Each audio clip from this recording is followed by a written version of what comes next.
Einn morguninn flýtti Villi sér niður í eldhús þar sem mamma var að taka til morgunmatinn.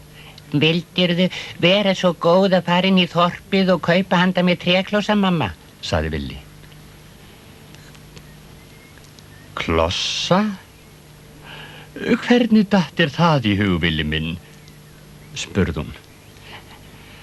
Allir vinir mínir koma klossum í skólan, Sjonni, Daddi, Halli og Ívar. Ég sá eini sem á enga. Bra. Nú, ef allir í klossum, allt í lagi, við förum í búðina eftir morgunmatinn, sagði Marta. Húrra! Takk, mamma.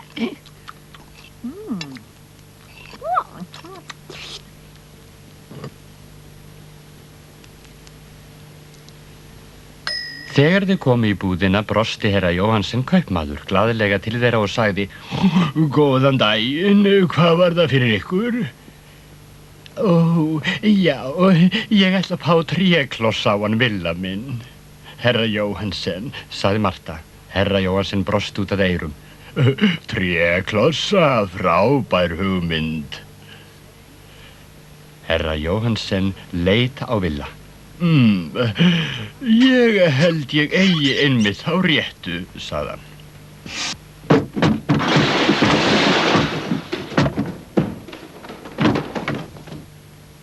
Villi var fljótur að finna par sem hann kunni vel við. Þakk ykkur kærlega, sagði herra Jóhannsson og neri saman lófanum þegar Marta og Villi yfirgáfu búðina. Villi kom við hjá Ívar eins og venjulega á leiðin í skólan. Bra! Jæja, hvernig finnst þið nýju klossarnir mínir? Spurði Villi. Gobul, Villi, fínir skautar, maður, sagði Ívar. Skautar? Sagði Villi. Já, við getum skautað á skólalóðinni, gobul, drífum okkur.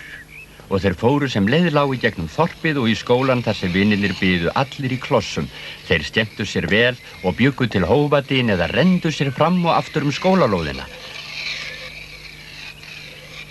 Þá sagði Villi. Bra, við skulum halda skautakeppni.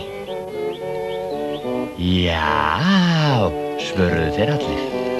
Villi var mesti skautakappinn en Halli þó litlu lakari. Villi gat beitt sig dýpra og snúið sér eins og skopparakringlu. Síðan fóru þeir í kapp þvert yfir skólalóðina. En í sama bili og þeir renndu sér fram hjá dyrunum kom Jónas skólastjóri út og hringdi bjöllunni. Áður en nokkur kæmi upp orði hafði Villi lent á Jónasi miðjum og þeytt honum ofan í stóra og daunilla ruslatunnu með höfuðið á undan. Hjálp! Morðið, hjálp! Æpti herra Jónas skólastjóri. Bíðið þangað til ég næ í ykkur. Æ, þetta var slys, herra Jónas, bra, sagði Villi. Ó, já, nei, hjálp! Æpti Halli leið og hann lenti í tunnunni hjá herra Jónasi skólastjóra. Að sjálfsög var þeim refsa fyrir að renna sér á skólalóðinni. Þegar Hólmgeir heyrði hvað hafði gerst hló hann. Látið ykkur nú að kenningu verða. Og þegar Villi sagði þeim frá herra Jónasi skólastjóra í ruslatunninni, gat jafnvel Marta ekki varist brosi. Þótt Villi væri svangur þegar hann fór að sofa kvöldið, gat hann ekki annað en hlegið að tilhugsuninni herra Jónas skólastjóra í ruslatunninni. Góða nótt, bra.